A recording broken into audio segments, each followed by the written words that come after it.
मनेन्द्रगढ़ में वन भूमि में अवैध कब्जा की शिकायत मिले के बाद उप वन मंडल अधिकारी हर दिन जांच के आदेश। वन विभाग की कार्यवाही में तोड़ेगी इस अवैध कब्जा और निर्माण।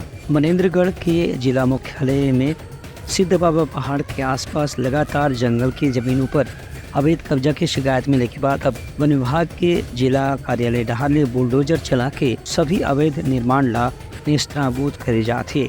इस संबंध में वन मंडल अधिकारी के कहना रही से कि जिला में जब से ही वन के भीतर जमीन में कब्जा करे की शिकायत मिल रही से ओकर बाद कार्रवाई ला तेज कर दे गए है।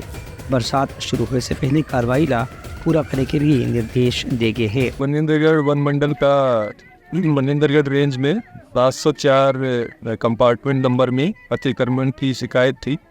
उस पर हमें प्रॉपर FOR करके 80 का नोटिस देके कि दिल्ली का आदेश DFO सर से जारी हुआ था। फिर हमने पुलिस बल और हमारे वन मंडल के कर्मचारियों के साथ यहाँ पे अतिक्रमण हटाने की कार्रवाई।